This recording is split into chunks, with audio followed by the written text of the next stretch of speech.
ఆదికాండము 35వ అధ్యాయము. దేవుడు యాకోబుతో, నీవు లేచి బేతేలునకు వెళ్లి అక్కడ నివసించి నీ సహోదరుడైన ఏశావు ఎదుట నుండి నీవు పారిపోయినప్పుడు నీకు కనబడిన దేవునికి అక్కడ బలిపీఠమును కట్టుమని చెప్పగా, యాకోబు తన ఇంటి వారితోనూ తన యొద్దనున్న వారందరితోనూ, మీ యొద్దనున్న అన్య దేవతలను పారవేసి మిమ్మును మీరు శుచిపరచుకొని మీ వస్త్రములను మార్చుకొనిడి. మనము లేచి బేతేలునకు వెళ్ళుదుము. నా శ్రమ దినమున నాకుత్తరమిచ్చి నేను వెళ్లిన మార్గమున నాకు తోడైయుండిన దేవుని బలిపీఠమును అక్కడ కట్టెదనని చెప్పెను. వారు తమ యొద్దనున్న అన్ని దేవతలనన్నిటినీ తమ చెవులనున్న పోగులను యాకోబునకు అప్పగింపగా, యాకోబు షెకెము దగ్గరనున్న మస్తకి వృక్షము క్రింద వాటిని దాచిపెట్టెను.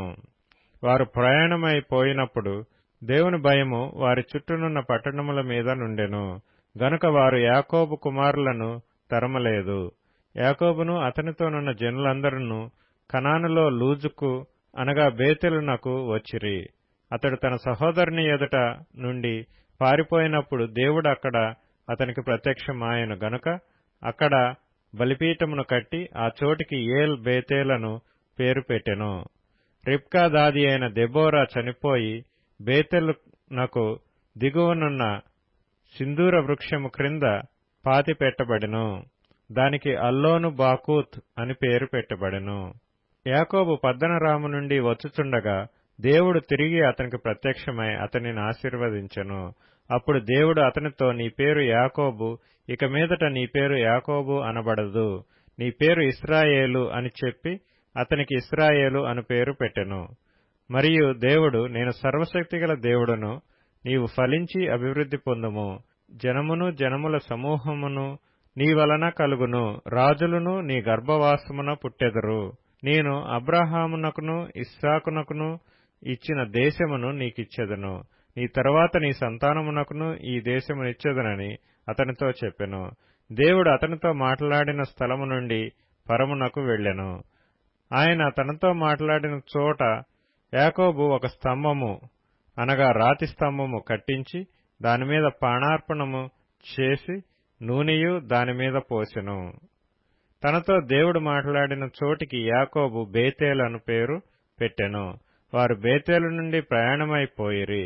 ఎఫ్రాతాకు వెళ్ళు మార్గములో మరికొంత దూరము ఉన్నప్పుడు రాహేలు ప్రసవించుచు ప్రసవ వేదనతో ప్రయాసపడెను.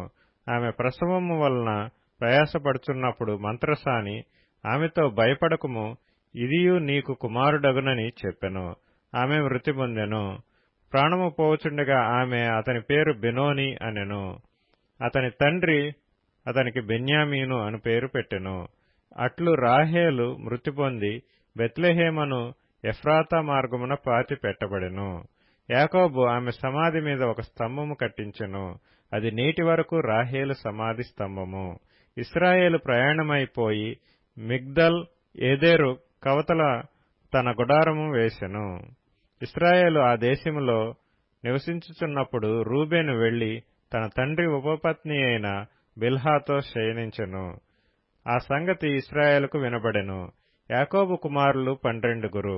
యాకోబు జ్యేష్ఠ కుమారుడగు రూబేను, షిమ్యోను, లేవి, యూదా, ఇస్సాకారు, జెబూలూను వీరు లేయా కుమారులు. రాహేలు కుమారులు ఏసేపు, బెన్యామీను. రాహేలు దాసి అయిన బిల్హా కుమారులు దాను, నఫ్తాలి. లేయా దాసి అయిన జిల్ఫా కుమారులు గాదు, ఆషేరు. వీరు పద్దనరాములో యాకోబునకు పుట్టిన కుమారులు. అబ్రహామును ఇస్సాకును పరదేశులయుండిన మమ్రేలో కిర్యతర్బాకు తన తండ్రి అయిన ఇస్సాకు నొద్దకు యాకోబు వచ్చెను. అదే హెబ్రోను. ఇస్సాకు బ్రతికిన దినములు 180 సంవత్సరములు. ఇస్సాకు కాలము నిండిన వృద్ధుడై ప్రాణము విడిచి మృతి పొంది తన పితరుల యొద్దకు చేర్చబడెను. అతని కుమారులైన ఏశావు, యాకోబులు అతన్ని పాతిపెట్టిరి.